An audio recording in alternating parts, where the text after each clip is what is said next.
The Georgia sun hung low over Fort Benning, casting long shadows across the desert training range. Range procedures Dust confirmed. devils Moving to spiraled position now. lazily Eyes in on the target. afternoon heat, dancing between the scattered equipment and vehicles that dotted the sprawling military installation. In the distance, the crack of rifle fire echoed sporadically, punctuating the heavy silence that blanketed the base. Sergeant Catherine Brennan stood alone at the edge of the firing line, her fingers tracing the worn leather cover of a notebook that had survived 15 years of careful storage. The leather was cracked and faded, stained with sweat and oil, and the unmistakable patina of a soldier's constant for your exemplary service and inside dedication. cramped handwriting filled page after page with calculations, diagrams, and observations that most people would mistake for advanced physics textbooks. Most people would be wrong. Kate opened the notebook to a page she had memorized long ago, though her eyes still traced the familiar lines. Her father's handwriting stared back at her, as clear and precise as the man himself had been. Master Sergeant Garrett Brennan had possessed the kind of methodical mind that saw patterns where others saw chaos equations, where others saw impossibility. He had also been dead for 15 years. The memory surfaced unbidden, as it always did when she held his notebook. She had been 3 years old, small enough that the dress uniform her mother had wrestled her into that morning felt like a costume for playing soldier. The funeral at Arlington had been a blur of flags and rifles and the sharp crack of the 21-gun salute. She remembered the folded flag, the way her mother's hands had trembled as she accepted it. She remembered not understanding why everyone kept saying her daddy was a hero when heroes were supposed to come home. The official report had called it a training accident. Experimental weapons testing. Structural failure of a prototype rifle system during a live fire exercise. Master Sergeant Garrett Brennan, age 36, killed instantly. 2 other soldiers injured. The program classified the details, sealed the research buried, along with the man who had dedicated his final years to pushing the boundaries of what precision shooting could accomplish. Kate had been 23 when she finally obtained a security clearance high enough to read the full after-action report. 23 when she learned that her father had known the rifle might fail. 23 when she understood that he had taken the shot anyway because 6 Marines were pinned down and he was the only one with the angle, the skill, and the absolute certainty that the mathematics would work even if the equipment betrayed him. The mathematics had worked. The equipment had betrayed him. 6 Marines had lived. Garrett Brennan had not. Sergeant Brennan, the voice pulled her back to the present. Kate closed the notebook and turned to find Captain Everett Lawson approaching his boots, kicking up small clouds of dust with each step. Lawson was 35, lean and sun-darkened, with the kind of quiet confidence that came from being very good at a very difficult job. He was also one of the 15 elite snipers who had been summoned to Fort Benning for this particular demonstration. Captain, Kate acknowledged, her tone neutral. Lawson's eyes flicked to the notebook in her hands, then back to her face. That Brennan's original research. Some of it. Heard stories about him. Cold War operations in Grenada, Lebanon. They say he could calculate wind drift in his head faster than computers. He could calculate a lot of things, Kate said quietly. Lawson studied her for a moment, his expression unreadable. You know why we're here today? Testing the new rifle system. Long-range validation. 4,000 meters, Lawson said. And something in his voice suggested he found the number either absurd or insulting. 2.5 miles. They want to prove it can be done before they authorize production for Iraq deployment. Kate said nothing. 4,000 meters was a distance most people couldn't properly visualize. It was the length of 40 football fields laid end to end. It was a bullet's journey through nearly 8 seconds of flight time, during which the Earth's rotation wind speed, air pressure, temperature, humidity, and a dozen other variables would conspire to push that bullet off course. At 4,000 meters, a shooter wasn't just accounting for physics.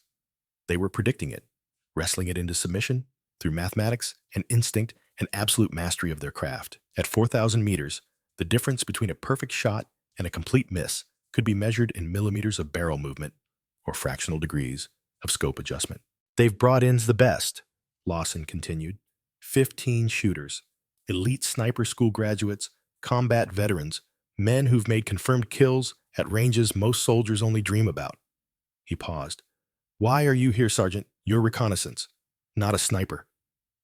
Observation detail, Kate replied evenly. Learning opportunity. It wasn't entirely a lie. She was observing. She was learning. She just wasn't learning what Lawson assumed. The captain nodded slowly, though his eyes suggested he didn't entirely believe her. Well, you're about to see something interesting. Or a very expensive failure. Probably both. He walked away toward the cluster of men gathered near the firing line, leaving Kate alone with her father's notebook and the weight of everything it represented. The testing range had been configured specifically for this demonstration. 4,000 meters downrange, barely visible even through high-powered optics, a white flag had been mounted on a reinforced steel post. The flag itself was 3 feet square, large enough to be theoretically hittable, but small enough that even the slightest miscalculation would result in a miss. 15 shooters meant 15 attempts. The rifle itself was a monster, a specialized piece of engineering that pushed the boundaries of what portable firearms could achieve. It fired 50 caliber rounds each bullet, weighing over 700 grains and traveling at speeds that broke the sound barrier immediately upon leaving the barrel. The recoil was brutal enough to knock lesser shooters off their stance. The scope was a marvel of modern optics, offering magnification and clarity that would have seemed like science fiction a generation earlier. Kate watched from the observation area as the first shooter took position. He was methodical professional, clearly a man who had done this 1,000 times before. He consulted a weather station, made minor adjustments to his scope, and settled into his stance with the kind of confidence that came from years of successful shots. The rifle cracked a sound like thunder, compressed into a single instant. The massive weapon bucked against the shooter's shoulder. 7 seconds of silence followed, tense and expectant. Downrange dust erupted 20 meters short and 15 meters left of the target. The second shooter fared no better.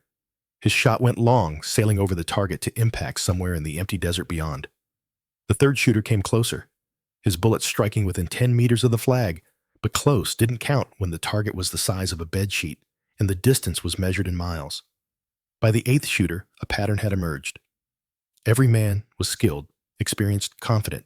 Every man was making shots that would have been considered excellent at conventional ranges. And every man was failing to account for the sheer accumulation of variables that distance imposed. Kate watched them all, her trained eye cataloging each mistake. Too much confidence in the equipment, not enough respect for the mathematics. Reliance on the scope's calculated adjustments without accounting for ammunition temperature variations. Failure to properly measure the crosswind at multiple points along the bullet's flight path. Treating the shot like an extension of normal long-range work instead of recognizing it as a fundamentally different challenge. Her father's voice echoed in her memory, words he had written in the notebook she carried. Beyond 3,000 meters, you're not just shooting. You're predicting. The bullet will spend more time in the air than some combat engagements last. In that time, the world changes. Wind shifts.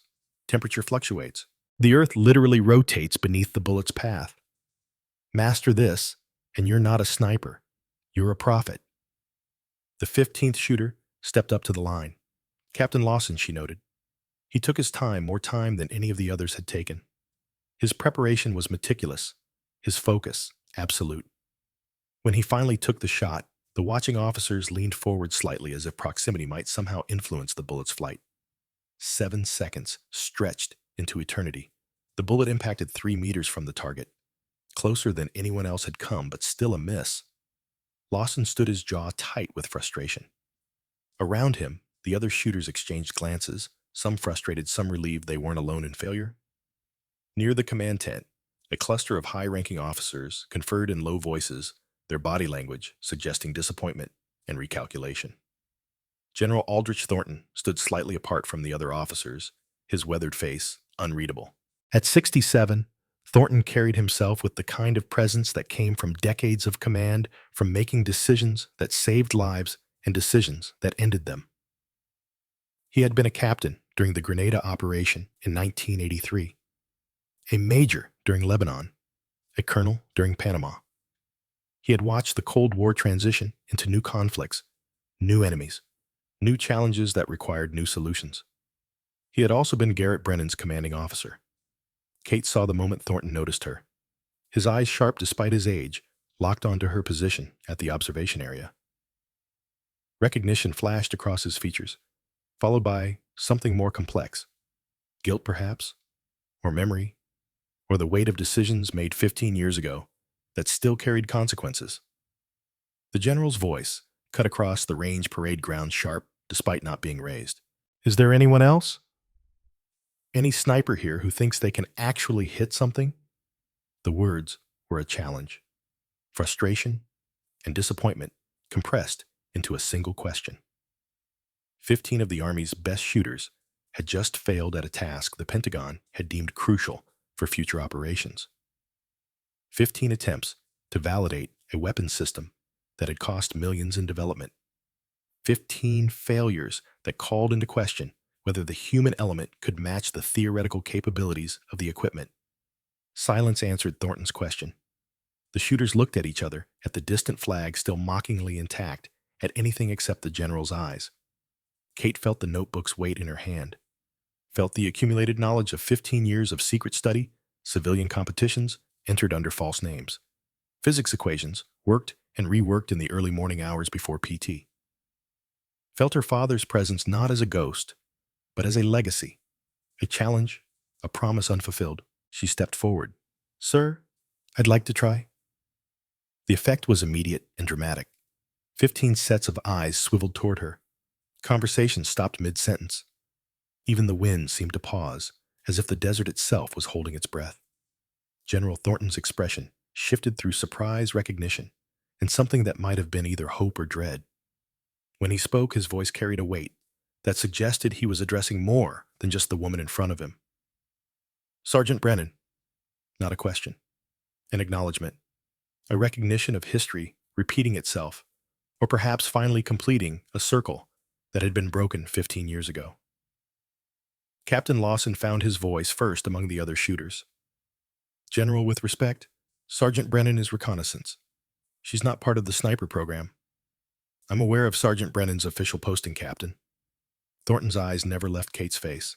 Sergeant, what's your experience with long-range shooting? Kate met his gaze steadily. 3 years reconnaissance, sir. Extensive long-range training in my own time. I believe I can make the shot. It was the truth, carefully edited. She didn't mention the civilian shooting competitions the championships won, under assumed names, at ranges across 3 states. Didn't mention the countless hours studying her father's research, expanding on it, perfecting it. Didn't mention that she had been preparing for this exact moment in one form or another since she was old enough to understand what her father had died trying to prove. One of the other shooters, a sergeant first class, with arms crossed over his chest, laughed. Not cruelly, but with the kind of dismissiveness that came from certainty. Reconnaissance doesn't make you a sniper, sweetheart. That rifle will knock you on your ass. Kate turned her attention to him, her expression unchanged. The rifle weighs 42 pounds and generates approximately 90 foot-pounds of recoil energy. I'm aware of its characteristics. The sergeant's smile faltered slightly at the precise technical language. General Thornton studied Kate for a long moment. She could see the calculation in his eyes, the weighing of factors she could only guess at. Finally, he nodded once, a sharp gesture. All right, Sergeant, the range is yours. Don't waste my time. Kate walked toward the firing line, conscious of the eyes tracking her movement. The massive rifle lay on its bipod, still radiating heat from Lawson's shot. She set her father's notebook down carefully beside it, then knelt to examine the weapon. Immediately, she noticed the problem. The previous shooters had been treating the rifle like a precision instrument, which it was, but they had been trusting its specifications without accounting for real-world variations. The barrel was hot from repeated firing, which meant the metal had expanded slightly, which meant point of impact would shift. The ammunition had been sitting in the Georgia sun, which meant powder temperature was elevated, which meant muzzle velocity would be higher than the standard calculations assumed. Small factors. Tiny variations. At 4,000 meters, they became canyons of error. Kate reached for her personal kit, extracting a small, handheld weather station. Around her, she heard murmurs of interest, or perhaps mockery. She ignored them. Data didn't care about opinion. Wind speed at ground level 12.3 miles per hour from the northwest. But ground level wind meant nothing at this distance. She needed to estimate wind at multiple altitudes along the bullet's parabolic flight path. The flag downrange hung limply useless for measuring crosswind at the target. She would have to calculate based on dust movement, heat shimmer, and the subtle bending of light through air of varying temperature and density. Temperature, 106 degrees Fahrenheit. Humidity, 18%. Barometric pressure, 29.87 inches of mercury. Each variable fed into the massive equation she was constructing in her mind. Then there was the Coriolis effect. At normal shooting ranges, the Earth's rotation was negligible. At 4,000 meters, with a bullet spending over 7 seconds in flight, the rotation of the planet became a measurable force. The target wasn't where it appeared to be through the scope. It was where it would be when the bullet arrived, and in that time, the Earth had moved. Not much. Perhaps 3 inches at this latitude. But 3 inches at 4,000 meters was the difference between legend and failure. Kate pulled out her father's notebook, flipping to a page dense with calculations. Garrett Brennan had worked out the Coriolis adjustment for various latitudes, wind conditions, and temperatures. She cross-referenced his work with current conditions, making minor adjustments for the specific variables of this moment, this place, this shot. Behind her, someone spoke quietly to another shooter. "What's she doing?" "Physics homework, apparently." Quiet laughter. Kate didn't react. Let them laugh. Numbers didn't lie, and opinions couldn't move bullets. A figure approached her position. Master Sergeant Weston Grayson call sign, Flint, 59 years old, and looking every day of it. His face was weathered leather, his eyes the pale blue of someone who had spent decades squinting into distance and danger. He carried a spotter's scope and a rangefinder. "Need a spotter, Sergeant." His voice was gravel and smoke, the product of too many years and too many cigarettes. Kate glanced up at him, surprised. "You volunteering, Master Sergeant?" "I am." Something in his expression suggested this was more than casual offer. "I worked with your father. Grenada, 1983. I know what Brennan Precision looks like." The name carried weight, spoken by a man who had been there. Kate nodded slowly. "I'd appreciate that, Master Sergeant." Flint settled into position beside her, his movements economical despite his age. He extended the bipod of his spotting scope, adjusted the focus, and acquired the distant target. When he spoke again, his voice was pitched for her ears only. "Your old man attempted something similar once. Not this exact range, but close. Different equipment, same mathematics. The prototype failed catastrophically." Kate's hands paused in their work. "You were there. I was one of the 6 Marines he saved." Flint's voice carried no inflection, but the words themselves held weight enough. He knew the weapon had structural issues. He told me as much right before he took the shot. Said the calculations were flawless, but the engineering was questionable. Took it anyway, because we were pinned down and he was the only angle. Kate absorbed this information, fitting it into the mosaic of understanding she had been building for 15 years. What did he say? Exactly. Flint was quiet for a moment, remembering. He said, "The shot is there, Flint. I can see it. I can feel it. If this doesn't work, tell my daughter the math was right." Then he smiled, settled in, and took the shot. He paused. He was right. The ballistics theory held true. The weapon's structural integrity collapsed before the bullet cleared the barrel. Kate felt something cold settle in her chest. Not grief, but clarity. Her father hadn't died because of recklessness or miscalculation. He had died because he had pushed beyond what the equipment of his era could support, trying to prove a concept that the military needed but wasn't ready to accept. She looked down at his notebook, at the pages of calculations and observations, all of it leading to this moment. "The calculations were flawless," she said quietly. "I'm going to prove it." Flint nodded once. "Then let's make old Garrett proud." Kate returned to her preparations. The rifle required minor adjustments based on her calculations. She dialed the elevation turret on the scope, each click representing a precise quarter-minute of angle adjustment. Up, up, accounting for the massive bullet drop over 2.5 miles. Then windage adjusting for the crosswind she had calculated at multiple altitudes, plus the Coriolis drift.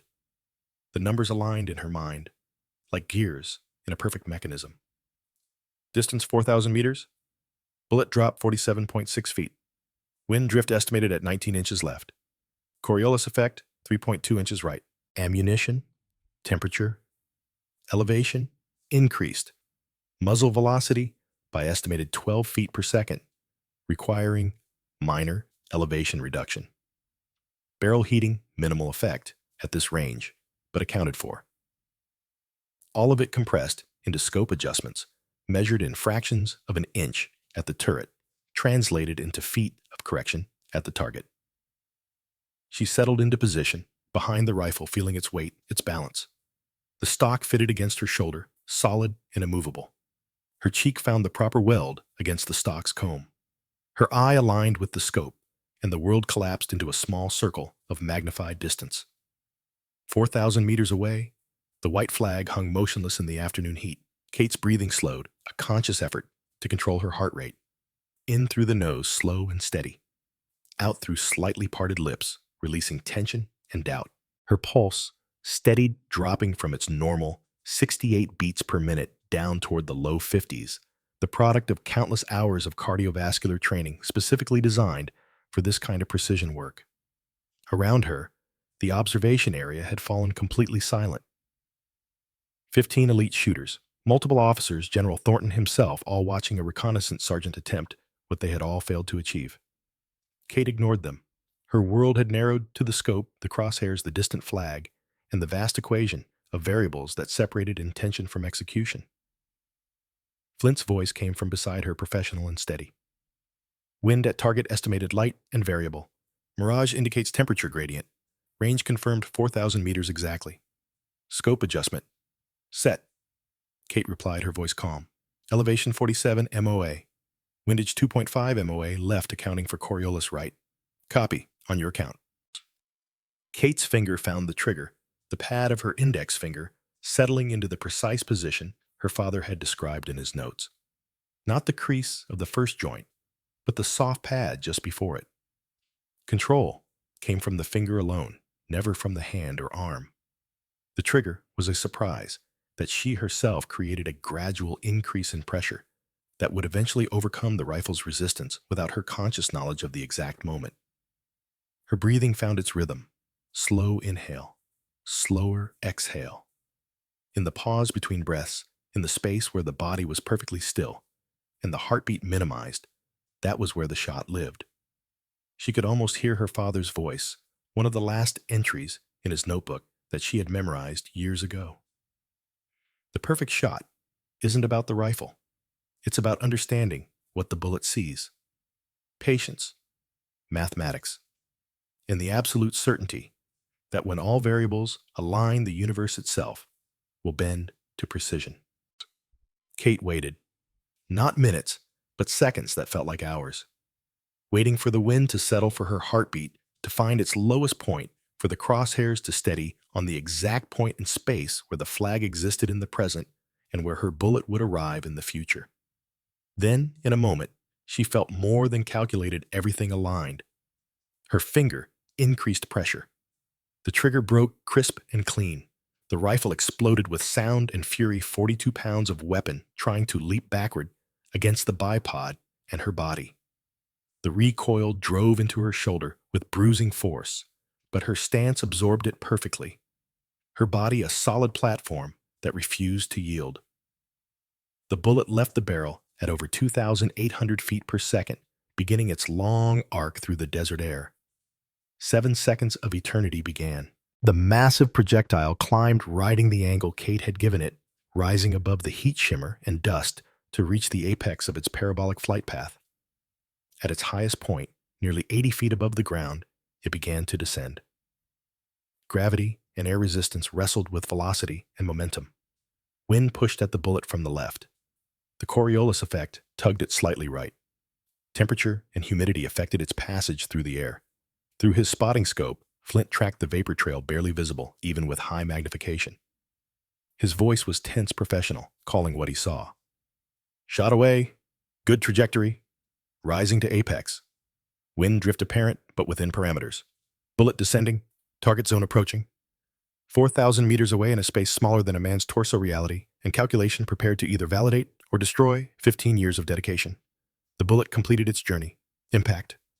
The white flag didn't just move, it disintegrated. The force of a 700-grain projectile, traveling at over 1,000 feet per second, even after its long flight, literally ripped the fabric from its mounting, sending tatters of white cloth spiraling into the desert air.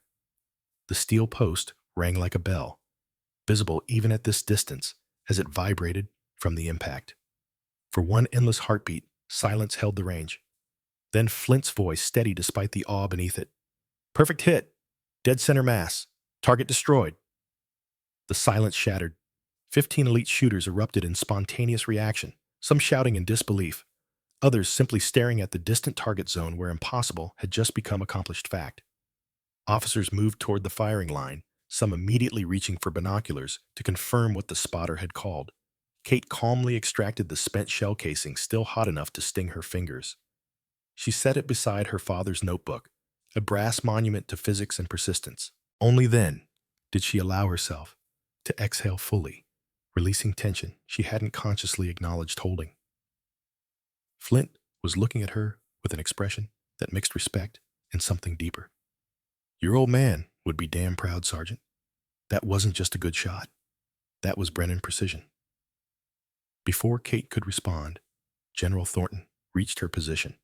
The general's face showed shock admiration and a complexity of emotion that came from watching the daughter accomplish what the father had died attempting to prove possible. He stopped in front of her firing position, his eyes moving from Kate to the distant target zone and back. When he spoke, his parade ground voice had softened into something more personal.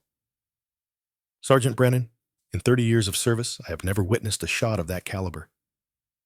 He paused, choosing his words with visible care. That wasn't just skill, that was artistry. He bent down, picking up the still warm shell casing, held it up for the gathered crowd to see. This, Thornton said, his voice carrying across the range, is proof that excellence knows no gender, no preconceptions, and no limitations, except those we impose on ourselves. Sergeant Brennan didn't just hit a target today. She validated a weapons system, vindicated her father's research, and demonstrated what's possible when skill meets preparation, meets absolute mastery. He looked directly at Kate. You didn't just make that shot, Sergeant. You made history. Kate stood, her movements controlled, despite the adrenaline she could feel coursing through her system. She met Thornton's eyes steadily. With respect, sir, I made mathematics work. History is what we choose to do with it. Something in Thornton's expression shifted recognition of a philosophy he had heard before from another Brennan. He nodded slowly. Walk with me, Sergeant. They moved away from the firing line, away from the celebrating shooters and the officers already discussing implications and reports. When they were alone, Thornton's professional bearing cracked, slightly showing the man beneath the rank. Your father made that same shot, he said quietly. Different rifle, same distance, same equations. The experimental weapon failed catastrophically. Killed him, instantly injured Captain Lawson and Sergeant Grayson. He paused. I was the one who authorized that test. I was the one who shut down Operation Iron Distance after the accident. I told myself it was too dangerous, too experimental, too far ahead of what the equipment could support. Kate remained silent, letting him continue. I've carried that decision for 15 years, Thornton said, wondering if I shut down a program that could have saved lives, wondering if Garrett Brennan died for something meaningful, or if I just let a good soldier's sacrifice disappear into classified files. He looked at her. Today you answered that question. Your father was right. The mathematics work. The concept is sound. He was 15 years ahead of military doctrine. He knew the weapon would fail, Kate said. It wasn't a question. Thornton's expression confirmed it. He did. He took the shot anyway because 6 Marines were pinned down and he was the only angle. He saved their lives and proved his theories in the same action. That's who your father was. A soldier first, a visionary second, and both at the same time. Kate felt something settle in her chest, a piece of understanding that had been incomplete for 15 years, finally finding its proper place. Her father hadn't died because of recklessness. He had died being exactly who he had trained himself to be. Thornton reached into his pocket, extracting a small key. I need you to come with me, Sergeant. There's something you need to see. They walked to the base archives, a climate-controlled building, where classified materials were stored under layers of security protocols. Thornton's rank and authorization bypassed normal procedures. They descended into a secure storage area, row after row of filing cabinets and locked storage containers holding decades of military secrets. Thornton stopped at a particular cabinet, used the key, and withdrew a thick file folder marked with classification stamps and access warnings. He handed it to Kate. "Operation Iron Distance," he said. "Your father's research. All of it. I kept it classified because I didn't want to admit I might have been wrong to shut it down. Because I didn't want to face what he had died trying to prove." Kate opened the folder. Inside, page after page of her father's handwriting. Calculations that went beyond what she had seen in his personal notebook. Tactical applications. Strategic analysis. Predictions about future warfare that had proven eerily accurate. Maps of regions where extreme long-range precision could provide decisive advantages. One map in particular caught her attention. Iraq. Specific valleys marked. Ranges calculated. Firing positions identified. Notes about desert thermal effects and sand-laden air. Dated 1987. "He predicted this," she said quietly. "He knew we'd need these capabilities in desert warfare. He did, and I buried his work because one rifle failed." Thornton's voice carried regret that 15 years hadn't diminished. "Sergeant Brennan, I'm reinstating Operation Iron Distance. As of now, you're being transferred to the Army Marksmanship Unit as an instructor. Your clearance is being elevated. Your father's research is being declassified for military use." He paused, and his next words carried weight that went beyond mere assignment. "There's one more thing. Intelligence has identified a high-value target in Iraq. Insurgent commander responsible for 47 American casualties. Conventional approaches have failed. The only viable tactical option is an extreme long-range shot, 4,200 meters across a desert valley." Kate looked up from the file, meeting his eyes. "Your father identified that exact location in his 1987 analysis," Thornton continued. "He calculated the shot parameters. He predicted the scenario. He just didn't live long enough to prove it in combat." He straightened. "I'm offering you the mission, Sergeant, not because of your father, because of what you just proved you can do. Because excellence like that deserves to be used where it matters most." Kate closed the file folder, her mind already racing through implications and preparations. 4,200 meters, combat conditions, real-world validation of everything her father had theorized and she had perfected. "When?" she asked. 72 hours. You'll have full support, your choice of spotter, and access to any equipment you need." Thornton's expression was serious. "This isn't training, Sergeant. This is combat. Lives depend on this shot. The future of long-range precision doctrine depends on this shot. Are you ready?" Kate thought of her father of 6 Marines who had lived because one man had been willing to push beyond what was proven into what was possible.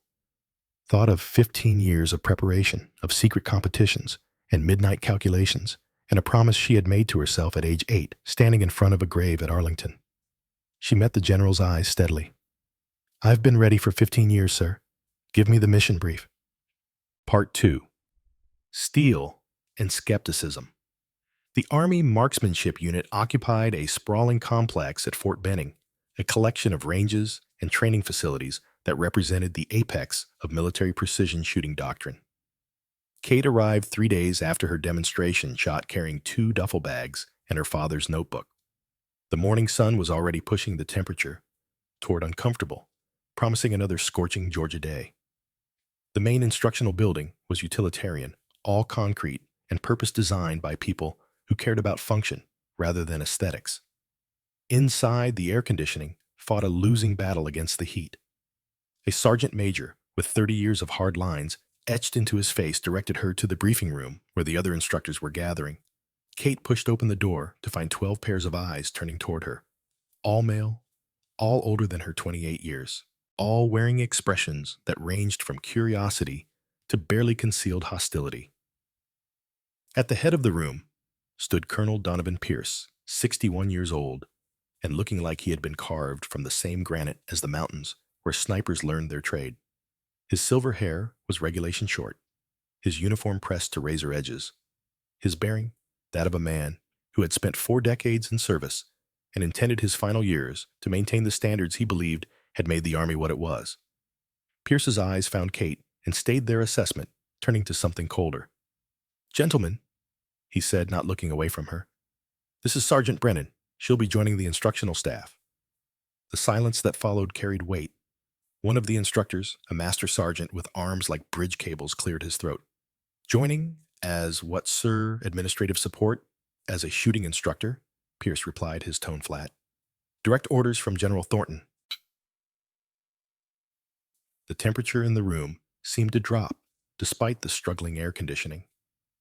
Kate felt the shift, the collective resistance of men who had spent careers mastering a craft, now being told to accept someone they viewed as an outsider.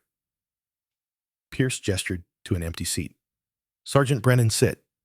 We're reviewing the training schedule for the next cycle." Kate moved to the indicated chair, conscious of the eyes tracking her movement. She set her materials down carefully and waited. The briefing continued, Pierce outlining a curriculum that had been refined over decades. Advanced ballistics, environmental effects, mental preparation for long-duration operations. The standards were exacting, the expectations brutal. Washout rates ran above 60%. Only the most dedicated and talented students survived to graduation. "Any questions?" Pierce asked when he finished. Kate raised her hand. "Sir, I reviewed the ballistics section of the curriculum. There's no mention of Coriolis effect calculation for extreme range work." The room went silent. Pierce's expression hardened. "Sergeant, this program has produced some of the finest snipers in American military history. The curriculum has been validated through decades of combat success. I'm not interested in theoretical additions based on one lucky shot." "It wasn't our luck, sir," Kate said evenly. "At 4,000 meters, Coriolis drift accounts for approximately 3 inches of lateral displacement at this latitude.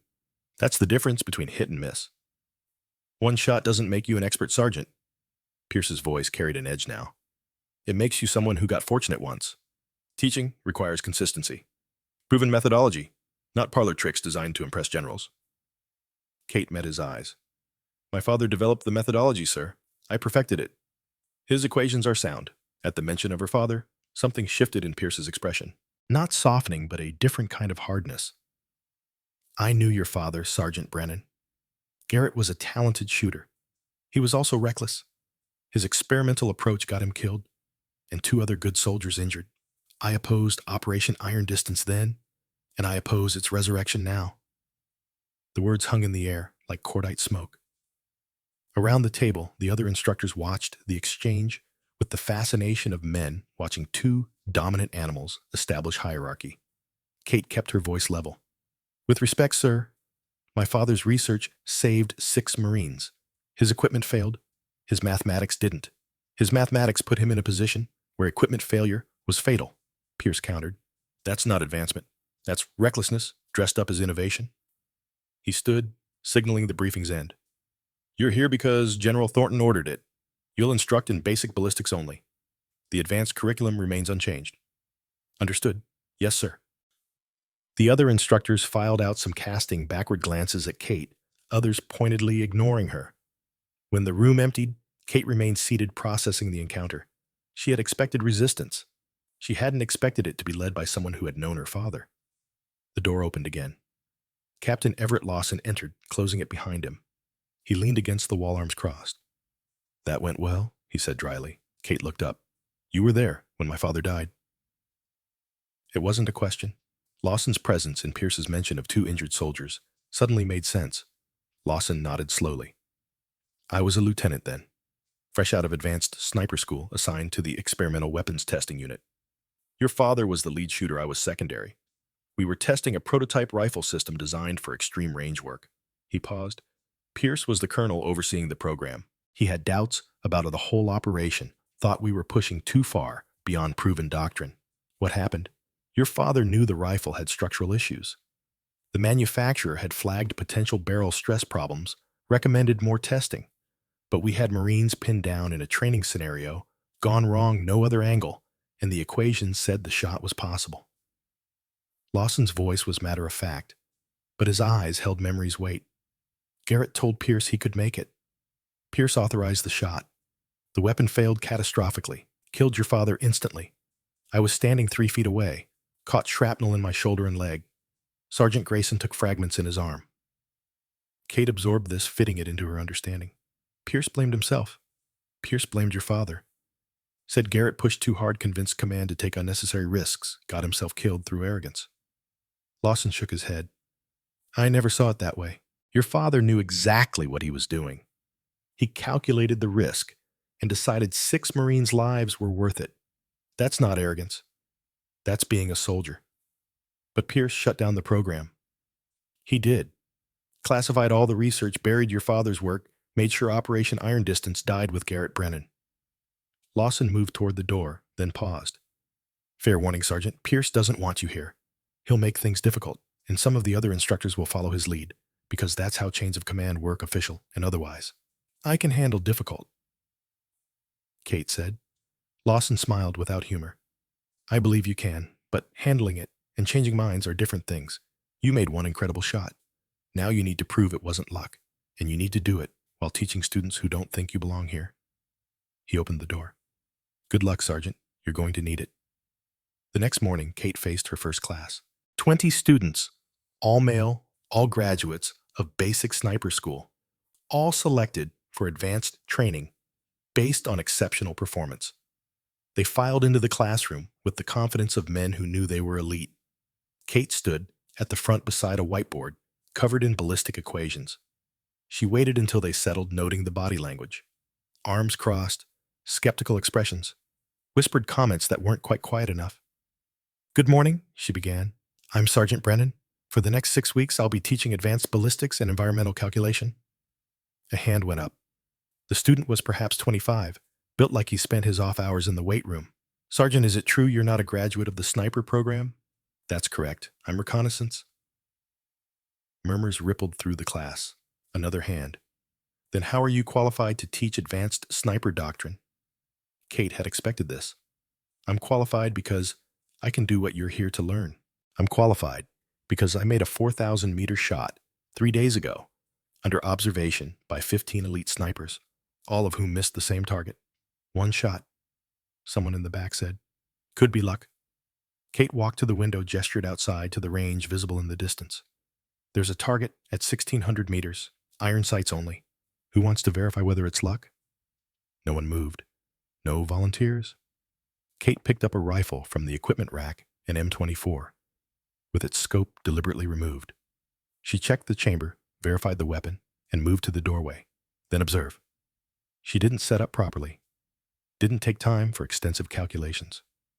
Simply shouldered the rifle, acquired the distant target, through the iron sights, made a mental adjustment for wind and distance, and fired.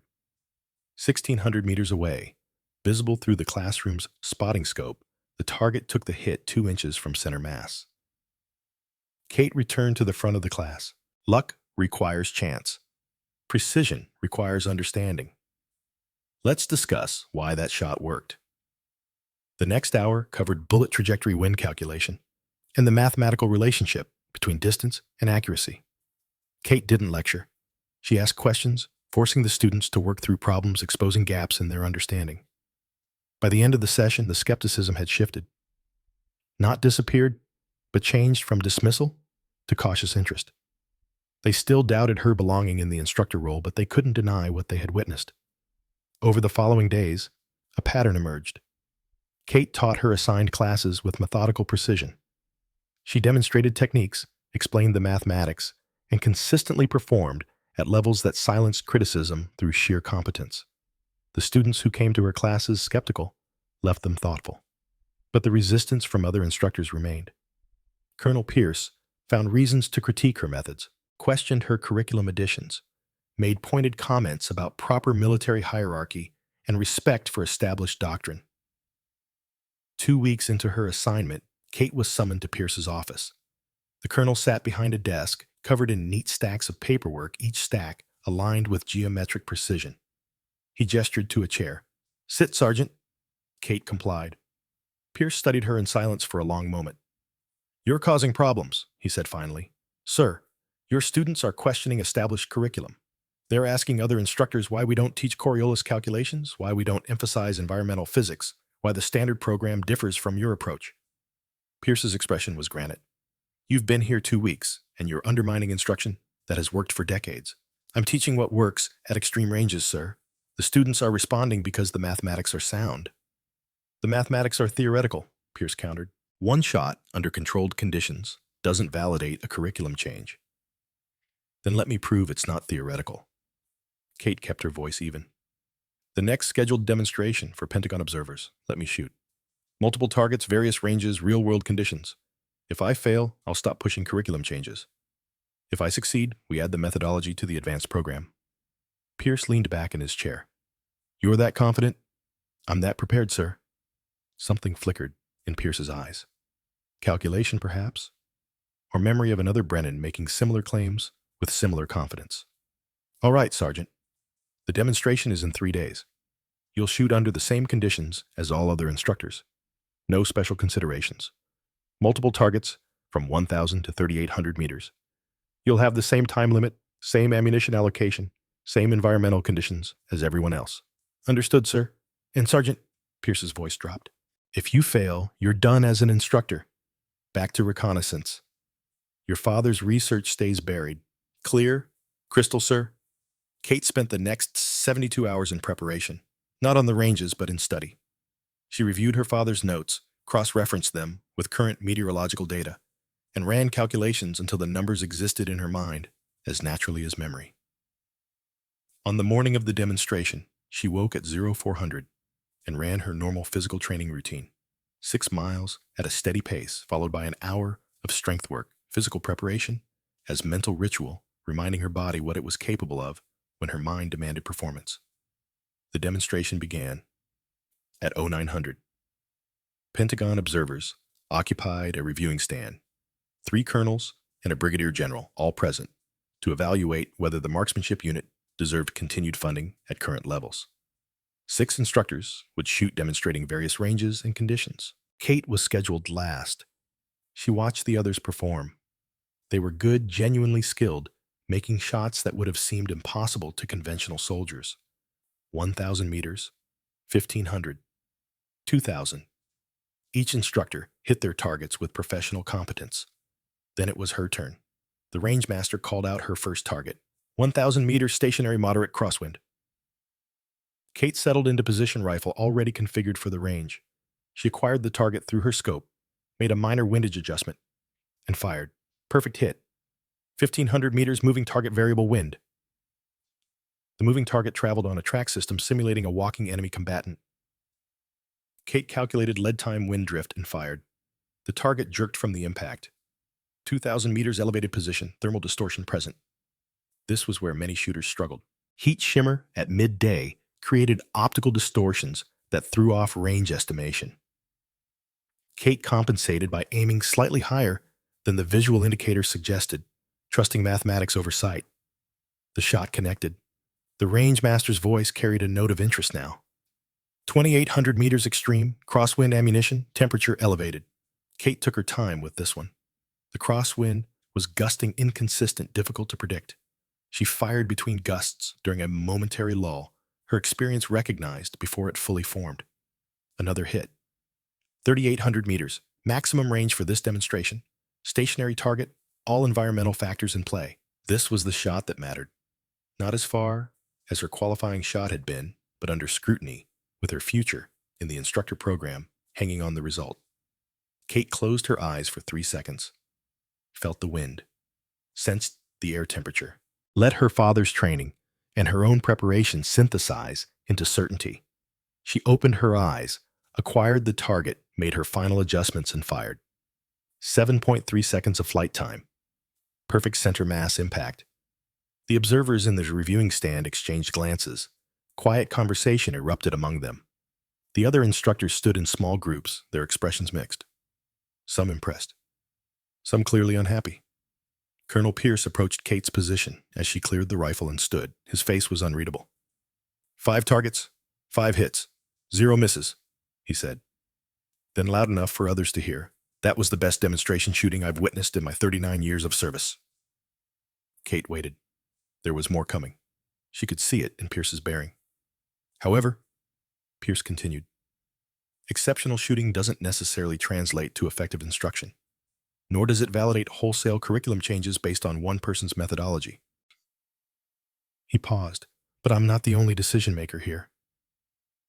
The brigadier general from the reviewing stand walked over a woman in her late 50s with the kind of presence that came from commanding soldiers in actual combat. Brigadier General Patricia Vaughn had led troops in Desert Storm peacekeeping operations in the Balkans and early Afghanistan operations. Her opinion carried weight that exceeded her rank. Sergeant Brennan, Vaughn said, I've reviewed your performance. I've also reviewed the after-action reports from your qualifying shot. I've read your father's research recently declassified. She glanced at Pierce. Colonel, your concerns about unproven methodology are noted. However, wars are won by those who adapt, not those who cling to comfortable doctrine. Pierce's jaw tightened, but he said nothing. Vaughn turned back to Kate. Sergeant, you're being promoted to Master Sergeant. Effective immediately. You're also being assigned as lead developer for the reinstated Operation Iron Distance curriculum. You'll have authority to modify the advanced ballistics program as you see fit, subject to Colonel Pierce's oversight. Kate felt the weight of the words, the vindication, and the burden arriving together. Thank you, ma'am. Don't thank me yet, Vaughn said. The Pentagon has authorized your deployment to Iraq. The mission General Thornton briefed you on. The high-value target we discussed. You leave in 72 hours. Kate's pulse quickened, but she kept her expression controlled. Understood, ma'am. Vaughn's next words were quieter, meant for Kate alone. Your father's research predicted scenarios that are now reality. His theories are about to be tested in actual combat. If you succeed, you'll change long-range doctrine for the next generation. If you fail, she didn't finish the sentence. Didn't need to. That evening, Kate returned to her quarters to find someone waiting outside her door. Flint Grayson stood there smoking a cigarette, despite the base's no-smoking regulations, looking like he'd waited however long it took. Master Sergeant, he greeted her. Heard about the promotion. Also heard about the deployment. News travels fast. Always does. Flint took a final drag and crushed the cigarette under his boot. I'm going with you. You're eligible for retirement in 6 months, which is why I'm going. One last mission. And it's a Brennan making the shot. Feels right. He looked at her steadily. Your father saved my life. Figure I owe it to him to make sure his daughter comes home. Kate considered arguing, decided against it. I'd be honored to have you as my spotter again, Master Sergeant. Call me Flint. Everyone does. He straightened. Now let's talk about what we're walking into. Because Iraq ain't Georgia, and combat shooting ain't demonstration shooting, and you need to understand the difference before we're downrange with live enemy. They spent the next 2 hours in Kate's quarters, Flint describing combat conditions with the blunt honesty of someone who had lived through them. The chaos, the pressure, the way perfect plans dissolved the moment actual shooting started. He didn't try to frighten her, but he didn't soften reality either. The shot you're planning, Flint said finally, 4,200 meters in the Iraqi desert. Your father calculated it, but he calculated it from maps and meteorological data. He never actually saw the terrain. I know. Heat shimmer in Iraq makes Georgia look like winter. Sandstorms can kick up with 10 minutes warning. Thermal gradients in the desert create optical distortions that'll make you question your own eyes. He paused.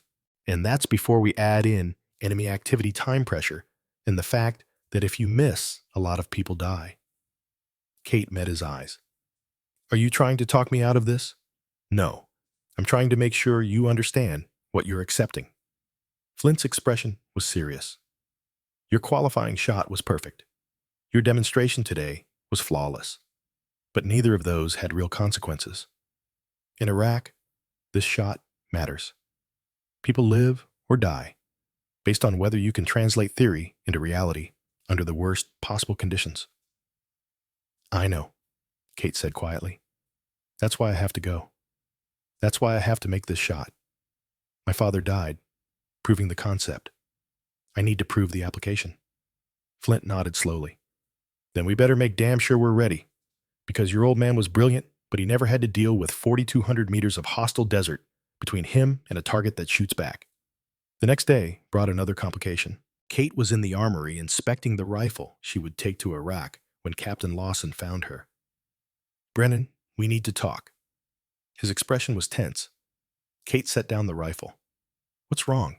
Pierce is fighting your deployment.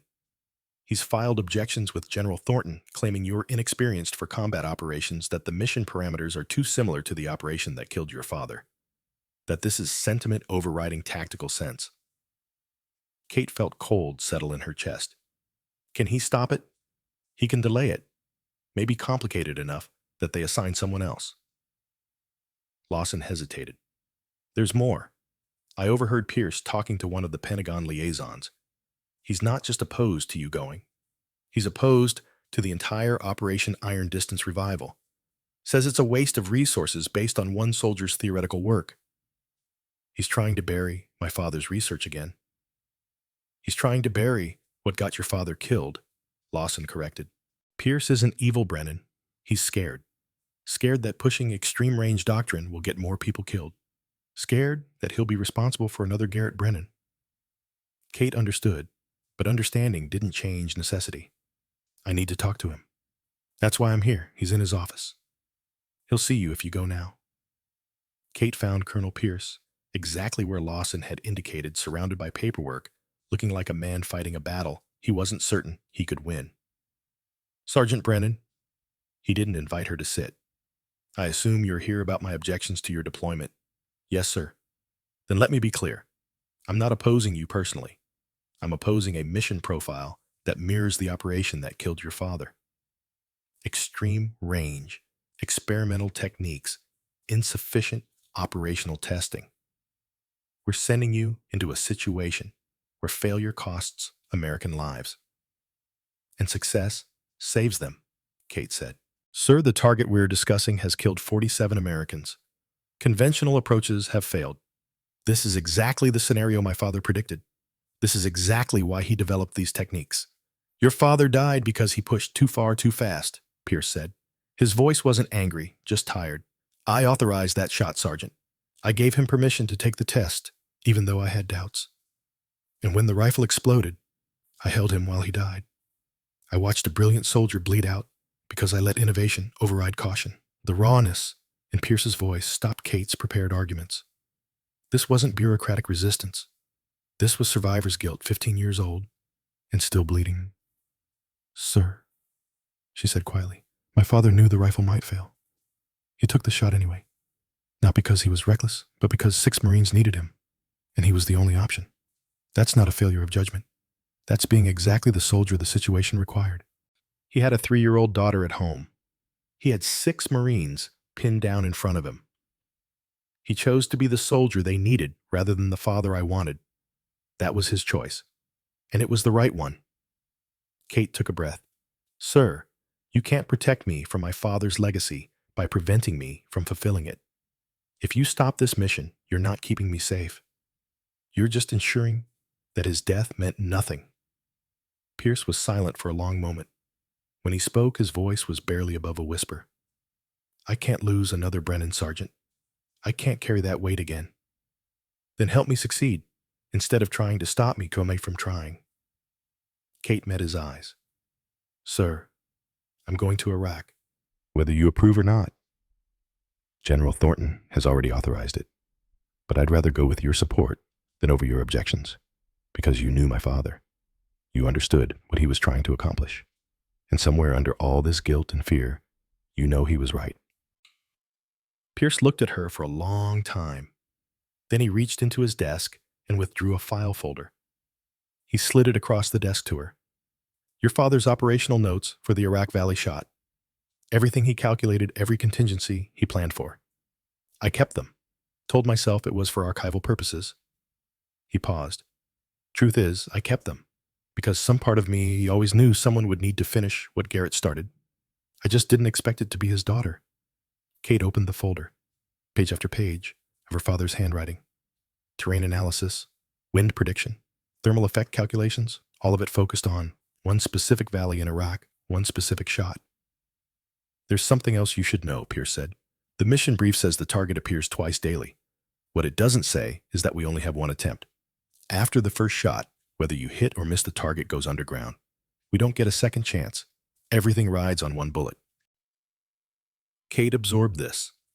One shot, 4,200 meters, enemy territory, lives in the balance. I understand, sir. Pierce stood moved to the window overlooking the ranges. Your father told me once that perfect shots don't exist in combat, only necessary ones. That the shooter's job isn't perfection, it's completion. Hitting the target when it matters, regardless of conditions. He turned to face her. You're a better technical shooter than Garrett ever was. But technical skill isn't what this mission requires. It requires the ability to execute when everything's wrong, when the pressure's maximum, when failure isn't just missing a target, but costing American lives. I'm ready, sir. I hope you are, Sergeant, because I'm withdrawing my objections. You're going to Iraq? His expression hardened. But understand this. If you fail, Operation Iron Distance dies permanently. If you succeed, you'll revolutionize how we think about precision engagement. Either way, your father's legacy ends with this shot. Make it count. Kate left Pierce's office with the file folder and a weight that went beyond its physical mass. She had 72 hours before deployment. 72 hours to prepare for a shot that would either validate 15 years of preparation or confirm every doubt that had been voiced about her father's work. That night, she sat in her quarters with her father's notebook and Pierce's file folder, cross-referencing data, looking for gaps or errors or anything she might have missed. The mathematics remained sound. The concepts remained valid. But Pierce's words echoed in her mind. Combat wasn't demonstration shooting. Perfect conditions didn't exist downrange, and one shot, under maximum pressure, with lives hanging on the result, was different from any shot she had ever made. A knock on her door interrupted her study. She opened it to find Captain Lawson standing there. Thought you might want company, he said. And I brought something. He held up a bottle. Your father's favorite. Single malt, aged 20 years. We shared a drink the night before that final test.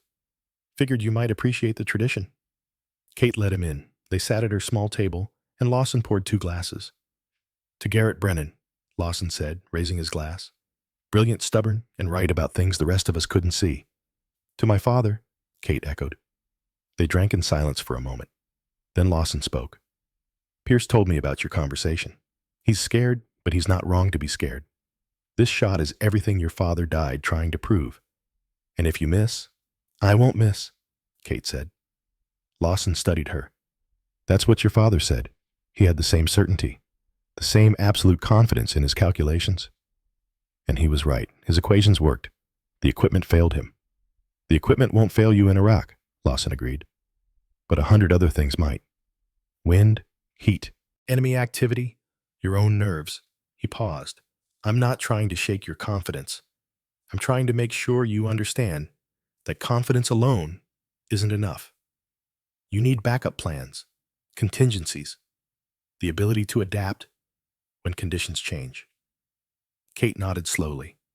That's why I'm going over every detail. That's why I'm not sleeping, because I know one shot is all I get. Good, Lawson said. Fear keeps you sharp. Overconfidence gets you killed. He refilled their glasses. Your father was the best shooter I ever worked with. But you're better, more thorough, more careful. He would be proud of what you've become. They talked late into the night, Lawson sharing stories about Garrett Brennan that Kate had never heard. The man behind the legend. The soldier who cracked terrible jokes under pressure and took his coffee black enough to strip paint. The researcher who filled notebooks with calculations, and the father who had kept Kate's baby picture in his helmet. When Lawson finally left, Kate returned to her preparations with renewed focus. She had 72 hours. She intended to use every one of them. Part 3, Desert Ghost. The C-130 transport touched down at a forward operating base in western Iraq just after midnight. Kate stepped off the cargo ramp into heat that felt like a physical presence, thick and oppressive even in the darkness. The air tasted of dust and diesel fuel and something else she couldn't quite identify. The smell of a war zone, perhaps. Danger compressed into atmosphere. Flint Grayson followed her down the ramp, moving with the economy of motion that came from decades of military service. Behind him came Captain Lawson, who had volunteered as mission coordinator. General Thornton had approved the request personally, though Kate suspected Pierce's influence had ensured Lawson's presence as much as anything else. Insurance, maybe, or witness to either triumph or failure. A Marine captain met them at the airfield, young and tired-looking despite the early hour. Master Sergeant Brennan, Captain Hayes, Marine Corps. I'll be your tactical liaison. We have vehicles waiting. They loaded into armored Humvees, Kate's gear, carefully secured alongside Flint's spotting equipment. The rifle she had brought was a match-grade precision instrument, custom-built to her specifications, tested across hundreds of rounds until she knew its characteristics as intimately as her own heartbeat. Not experimental, not questionable.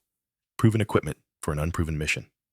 The convoy rolled through the base, past rows of tents and prefabricated structures, past soldiers moving with purpose, even at this ungodly hour. Wars didn't sleep. Kate had understood this intellectually. Experiencing it was different. The constant low-level tension, the ever-present awareness of threat, the way every soldier carried their weapon, like it was an extension of their body. Hayes led them to a tactical operations center, a climate-controlled trailer filled with maps and communications equipment, and tired officers managing a war, one decision at a time. A major looked up as they entered, his eyes moving to Kate with visible skepticism. Master Sergeant Brennan? Major Carson, operations officer. He didn't offer his hand. I'm told you're here for the Al-Shaitan operation. Yes, sir. Carson gestured to a large topographical map spread across a table. Here's what we're dealing with. The target is Khalid al-Masri, known as Al-Shaitan, the devil. Insurgent commander, responsible for 47 confirmed American KIA and over 100 wounded. Conventional strikes have failed because he moves constantly and uses civilian shields. Intelligence indicates he's currently holed up in this compound. His finger stabbed at a location marked in red. A cluster of buildings nestled in a valley surrounded by rocky terrain and overlooked by higher ground. He appears twice daily on the rooftop. Carson continued. Dawn and dusk. 6 to 8 minutes exposure. After that, he goes underground to a bunker we can't reach with available ordnance. Airstrikes are ruled out because of civilian presence. Ground assault would cost dozens of casualties. Which brings us to you. Kate studied the map. The valley was exactly as her father's notes had described, though seeing it represented in current military cartography made it real in a way calculations never could. The only viable firing position is here. Carson indicated a ridge line on the opposite side of the valley. 4,200 meters from the target compound. Marines have secured the position, but it's exposed. We can give you maybe 10 minutes before enemy forces become aware and start counterfire. 10 minutes is enough, Kate said. Carson's expression suggested he doubted this. Al-Masri appears at dawn. That's 0545 local. You'll need to be in position by 0500. Insertion will be tonight. You'll move under darkness, establish your hide, and wait for the shot window. Lawson spoke up. What's the fallback plan if the shot fails? There is no fallback, Carson said bluntly. One shot is all we get. After that, Al-Masri goes deep underground and we lose him, possibly for months, possibly forever. He looked at Kate. No pressure, Master Sergeant, but everything rides on you making an impossible shot under combat conditions against a target that has survived 6 previous attempts on his life. Kate met his eyes steadily. I understand the stakes, sir. I hope you do, because a lot of good Marines have died because of that man, and a lot more will die if he stays operational. Carson straightened. You have 6 hours to prep. Captain Hayes will take you to your staging area. Insertion vehicles leave at 2300 hours. Questions? No, sir. Outside the operations center, Hayes walked them toward a secured compound where their equipment was being stored. The Marine captain glanced at Kate with curiosity that overrode his professional demeanor. Is it true you made a 4,000-meter shot in training first attempt? Yes. And that your father was Garrett Brennan, the Cold War sniper? Yes. Hayes was quiet for a moment. My instructors at sniper school talked about your father. Said he was 20 years ahead of his time. Said the brass killed his program because they couldn't handle innovation. He paused. A lot of guys are watching this mission, Master Sergeant. Not just here. Word spread. If you pull this off, you'll change how we think about long-range engagement. And if I don't... Hayes' expression was honest. Then a lot of people will say it proves extreme-range shooting is theoretical fantasy. That conventional doctrine works because it's proven and experiments get soldiers killed. Kate understood. She wasn't just shooting for mission success. She was shooting for her father's vindication, for Operation Iron Distance's survival, for the future of precision engagement doctrine. No pressure, as Major Carson had said. They spent the afternoon in final preparations. Kate field-stripped her rifle completely, inspecting every component with obsessive care. Flint calibrated his spotting scope, checked his rangefinder, verified every piece of equipment 3 times. Lawson coordinated with the Marine security team that would accompany them to the firing position. At 1900 hours, Kate sat alone in a corner of their staging area, her father's notebook open in her lap. She had read these pages hundreds of times. But tonight, she read them as if seeing them for the first time, looking for insight, for confidence, for connection to a man who had walked a similar path 15 years ago. One passage caught her attention, written in her father's careful hand. The perfect shot exists only in theory. In combat, there are only necessary shots. The soldier's duty isn't perfection, but completion. Not the ideal outcome, but the required one. When the moment comes, trust your preparation. Trust your calculations. Trust yourself. Everything else is just noise. Trust yourself. Kate closed the notebook, feeling something settle into place. Her father had been right about the mathematics. Now, she needed to be right about the execution.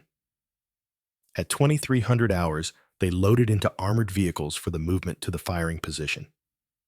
4 Humvees carrying Kate's team and a Marine security element.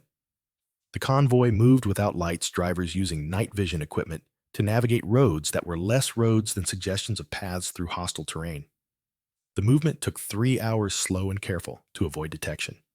They stopped 2 kilometers from the final position, dismounting to move the rest of the way on foot. Kate carried her rifle and essential equipment, the weight familiar and comforting.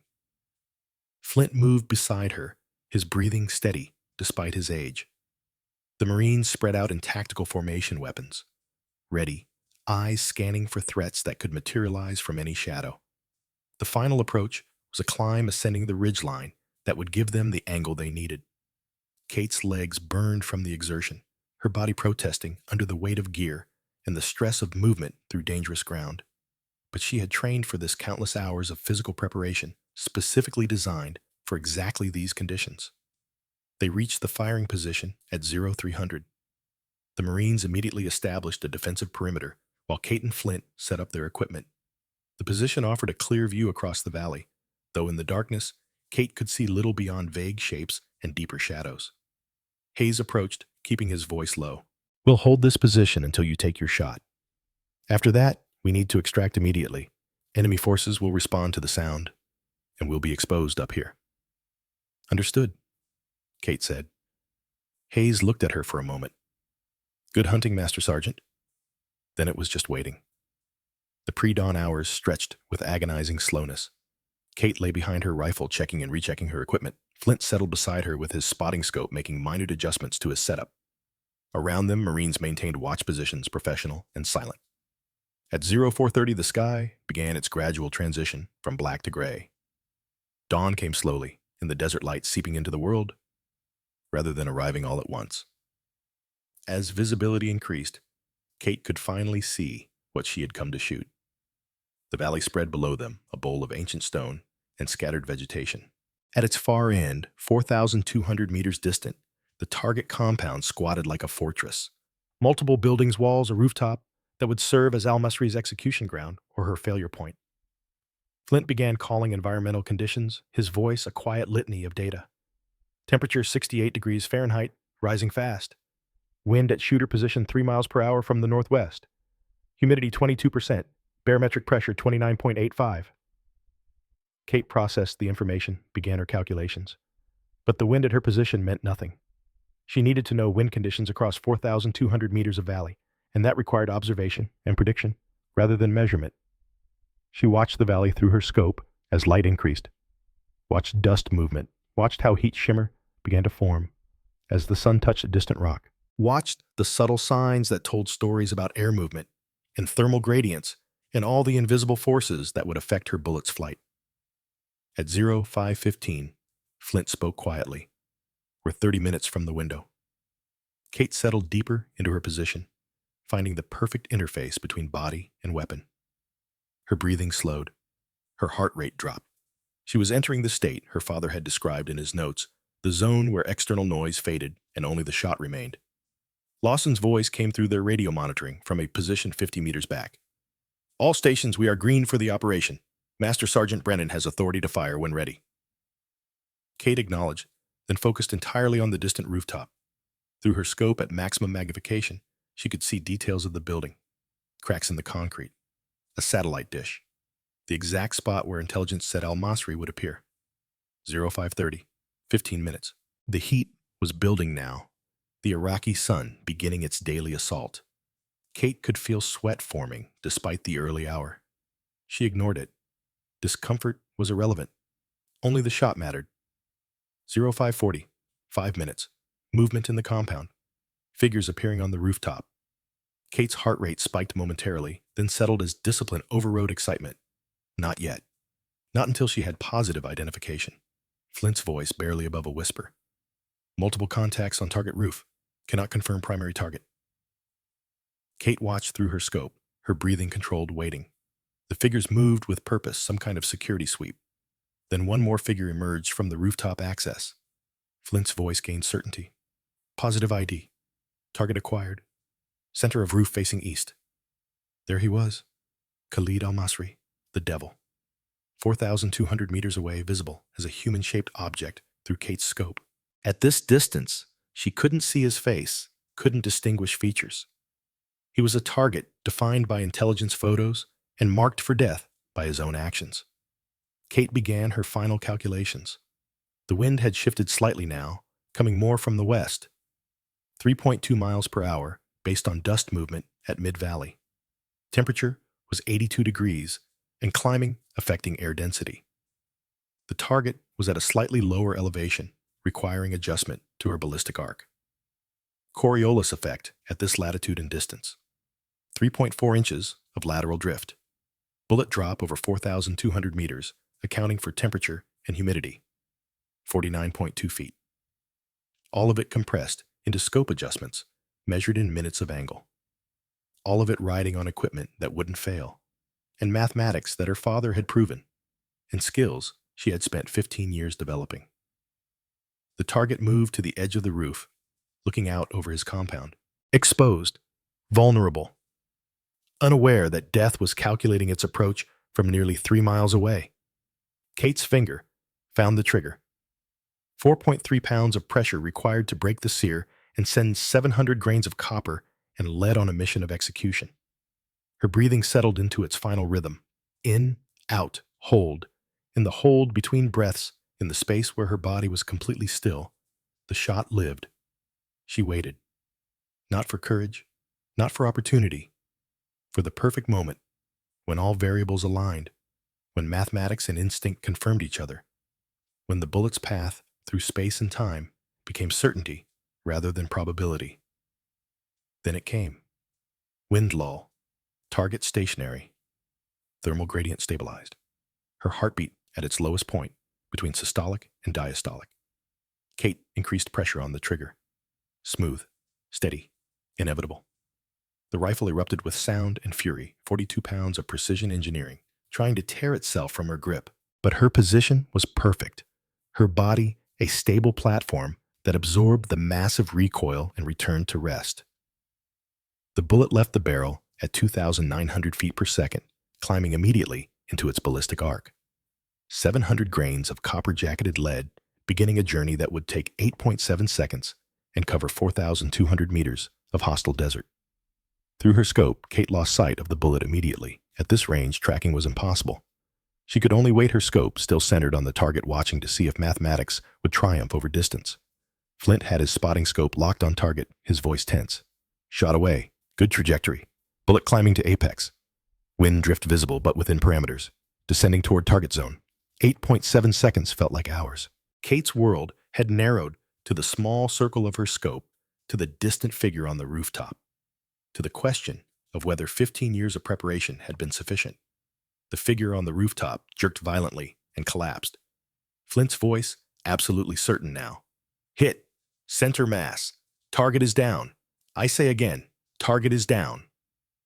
For one heartbeat, Kate allowed herself to feel it. Not triumph, but completion. The shot her father had calculated. The shot she had prepared for. The shot that proved extreme range precision wasn't theory, but capability. Then training reasserted itself. Confirmed kill. Flint kept his scope on target. Through the magnification, they could see chaos erupting on the rooftop. Figures rushing to the fallen man. No movement from the target himself. Target is not moving. Security personnel responding. Medical attention being rendered but appears ineffective. Flint's voice carried grim satisfaction. That's a confirmed kill, Master Sergeant. Al-Shaitan is dead. Lawson's voice came through the radio, excited, despite his attempt at professionalism. Outstanding shot. All stations begin extraction procedures immediately. We are leaving this position now. The Marines were already moving, collapsing their perimeter, preparing for the movement back to the vehicles. Kate calmly extracted the spent shell casing, still hot enough to sting her fingers. She placed it in a pocket, then field-stripped her rifle with practiced efficiency, breaking it down for transport. Hayes appeared at her position. Master Sergeant, we need to move. Enemy forces will be responding to the shot. Ready, Captain. The extraction was faster than the insertion had been, discipline giving way to speed as the team moved down the ridgeline toward their vehicles. Behind them in the valley, they could hear the sounds of response. Shouting. Vehicles starting. An enemy that had just lost its commander, reacting with fury and confusion. They reached the Humvees and loaded quickly. The convoy pulled away from the position, moving fast now, no longer concerned with stealth. The mission was complete. Now survival was the objective. During the ride back to base, Kate sat in the back of the lead Humvee, her disassembled rifle beside her, her father's notebook in her hands. She opened it to the last page where Garrett Brennan had written his final entry. To whoever continues this work, the shot is there. Trust the mathematics. Question the equipment. Perfect both. The future of warfare is precision from impossible range. Make them believe. Kate pulled out a pen and wrote beneath her father's words. Dad, I made them believe. The shot was everything you said it would be. 4,200 meters, combat conditions, 1 bullet, mission complete. You were right about all of it. Rest easy. Your daughter, Kate. She closed the notebook, feeling something release in her chest. Not grief, which she had carried for 15 years, but the weight of incomplete legacy, of promise unfulfilled, of questions that had finally found their answers. The convoy reached the forward operating base as full morning broke over the Iraqi desert. News of the successful operation had already spread. Soldiers lined the route to the Tactical Operations Center, and as Kate's vehicle passed, some of them saluted. Not her rank, but her achievement. Major Carson met them at the TOC, his earlier skepticism replaced with something approaching awe. Master Sergeant Brennan, confirmed kill at 4,200 meters. That's the longest recorded combat engagement in military history. He extended his hand. On behalf of every Marine who lost a friend, to Al-Masri, thank you. Kate shook his hand. Just doing my job, sir. That wasn't just doing your job. That was making history. Carson gestured toward the operations center. The general wants to speak with you. Secure line. Inside, a communications specialist handed Kate a headset. She recognized General Thornton's voice immediately. Master Sergeant Brennan, I've just received confirmation from the ground commander. Mission successful. Target eliminated. 0 collateral casualties. 0 friendly casualties. Thornton's voice carried emotion he wasn't entirely hiding.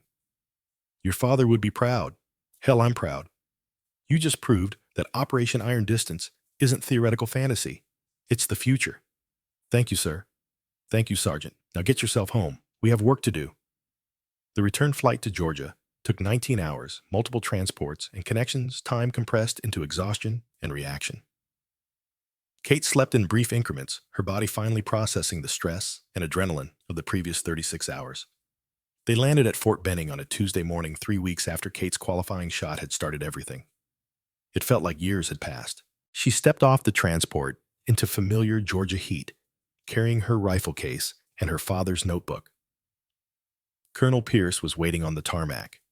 He stood alone, his uniform immaculate despite the early hour, his expression unreadable. Kate approached and saluted. Pierce returned the salute, then extended his hand. Welcome home, Master Sergeant. I've read the after-action reports. 4,200 meters. First shot kill. Combat conditions. He paused. I was wrong. About you. About your father. About Operation Iron Distance. I let one accident and 15 years of guilt blind me to what Garrett Brennan was actually trying to accomplish. Kate took his hand. Sir, you were trying to protect people. That's not wrong. It's just incomplete. Pierce studied her for a moment. Your father said something similar once. That caution and innovation weren't opposites, but partners. That the best doctrine came from balancing both. He released her hand. The Army agrees, apparently. Operation Iron Distance is being reinstated as a full program. You're being named director. Resources Personnel Authority to develop curriculum as you see fit. What about oversight? A slight smile crossed Pierce's weathered face. I'm being assigned as your deputy director. Seems someone decided the program needs both innovation and caution. Your vision, my experience. Your father's mathematics, my paranoia about equipment failure. Kate found herself smiling. That sounds like it might actually work, sir. It better, Pierce said, because you've just proven that warfare is changing. The enemy won't always be within conventional engagement range. Sometimes the only shot is the impossible one. And if we're going to make impossible shots routine, we need both dreamers and skeptics working together. They walked toward the main administration building where Kate knew debriefings and paperwork and official recognition awaited. But first, Pierce led her to a different destination. The Army Marksmanship Unit Memorial Wall occupied a quiet corner of the complex brass plaques honoring instructors and students who had given their lives in service. Pierce stopped in front of one particular plaque. Master Sergeant Garrett Brennan, 1952 to 1988. Innovator. Teacher. Soldier. His vision shapes our future. I had that installed last week, Pierce said quietly, before you deployed. Because regardless of how Iraq turned out, your father deserved recognition for what he tried to accomplish. He paused. But now it means something more. Now it's not just memorial. It's validation. Kate traced her fingers over her father's name, feeling the engraved letters. 15 years of questions. 15 years of preparation. All of it leading to a single shot across an Iraqi valley that proved Garrett Brennan's vision had been sound. He knew, she said quietly. He knew this day would come. That someone would finish what he started. He knew, Pierce agreed, and he left behind the research and the mathematics and the example that made it possible. You just provided the final piece, the proof. That evening, Kate made one more call before the formal ceremony. Her mother answered on the second ring, her voice cautious. Kate, Mom, it's done. Dad's work is validated. He's getting his medal. Silence. Then her mother's voice, thick with 15 years of held-back tears. He knew you'd finish it. He told me that last morning. If something happens, Kate will understand. She'll finish what I started. I did, Mom. We did. Together. I'm proud of you, sweetheart. And he would be too. A formal ceremony was held 3 weeks later. The entire marksmanship unit assembled along with officers from the Pentagon representatives, from multiple military branches, and soldiers who had served with Garrett Brennan decades ago. Kate stood at attention as General Thornton presented her with the Silver Star for valor in combat. The medal felt heavy in his hands, heavier than mere metal had any right to be. But the moment that mattered more came next. Thornton held up a second medal, this one older, recently manufactured from archived records, and approved through channels that had taken 15 years to clear. The Distinguished Service Cross, Thornton announced, awarded posthumously to Master Sergeant Garrett Brennan for extraordinary heroism during experimental weapons testing operations. Master Sergeant Brennan knowingly took an extreme risk shot to save 6 Marines under hostile fire, understanding that equipment failure was probable. He sacrificed himself to preserve both his fellow soldiers and the research that would eventually revolutionize long-range engagement doctrine. Thornton handed the medal to Kate. Your father's heroism saved lives in 1988. His research saved lives in 2003. And his legacy will save lives for generations to come. The Army recognizes this. The nation recognizes this. And you, Master Sergeant Brennan, have ensured that his sacrifice was not in vain. Kate accepted the medal, feeling its weight, understanding that it represented more than recognition. It was closure. It was vindication. It was her father's legacy, finally receiving the acknowledgement it had deserved for 15 years. After the ceremony, soldiers approached Kate to offer congratulations. Captain Lawson, Master Sergeant Grayson. Even some of the students from her first class, their earlier skepticism replaced with respect that had been genuinely earned. Flint Grayson approached with a small box. "This is for you," he said, handing it to Kate. Inside his retirement papers, signed that morning. "Last mission complete. Time to let the next generation take over." He smiled. "Your father saved my life in '88. You gave me purpose for 15 more years." "Thank you, Master Sergeant." Colonel Pierce approached the last. "Master Sergeant, your first official duty as program director. Choose your deputy instructor." Kate didn't hesitate. "Private Marcus Aldridge, sir. The student who asks questions instead of making assumptions. He reminds me why we're doing this." Pierce nodded approval. "Good choice. And for your senior instructor, Captain Lawson, if he'll accept." Lawson, standing nearby, smiled. "Be honored to Master Sergeant." The sun was setting over Fort Benning when Kate finally had a moment alone. She walked to the memorial wall, carrying both medals, her father's notebook, and the spent shell casing from the Iraq shot. She placed the Distinguished Service Cross at the base of her father's plaque, along with the shell casing. Physical proof that his work had led to tangible results, that his sacrifice had meant something beyond tragedy. Opening the notebook to its final page, she read her earlier entry and her father's last words one more time. Then she added a single additional line. "Mission complete. Legacy secured. The work continues." A voice spoke behind her. "Thought I'd find you here." Kate turned to find General Thornton approaching. The old general looked tired but satisfied. "Sir?" Thornton stood beside her, looking at the memorial. "Your father and I served together for 8 years. I watched him develop from a talented shooter into a visionary researcher. We didn't always agree. I thought he pushed too hard too fast. He thought I was too cautious, too traditional." "You were both right," Kate said. "We were. And that's what made us a good team. His innovation, my caution.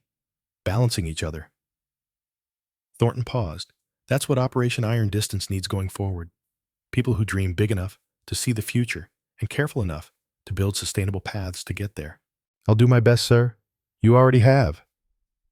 Thornton handed her a folder. "But there's more work to do. New situations, new challenges. Yemen. Mountainous terrain, 4,600 meters. They say it can't be done." Kate took the folder, opened it, saw topographical maps and intelligence briefs, and the outline of another impossible shot that needed to become routine. She smiled. Dad always said, there's no such thing as can't. Only haven't yet. Then let's make sure haven't yet becomes mission accomplished. Thornton returned her smile. You've proven extreme range precision works. Now we need to teach the next generation how to make it standard. Think you're ready for that? Kate looked at her father's memorial, at the medals, and the shell casing, and the notebook that had guided her journey. Thought about 15 years of preparation, of doubt overcome, of legacy fulfilled. I'm ready, sir. Let's get to work. They walked away from the memorial as darkness settled over Fort Benning, leaving behind the past while carrying forward its lessons. Behind them, Garrett Brennan's name remained on the wall, no longer just a memorial, but a promise. That vision and dedication and mathematical precision could push boundaries. That impossible shots could become routine. That excellence could be taught, legacy could be fulfilled, and the future could be shaped by those willing to aim farther than anyone thought possible. Kate Brennan had made one shot that changed everything. Now she would spend her career making sure that shot was just the beginning. The work continued,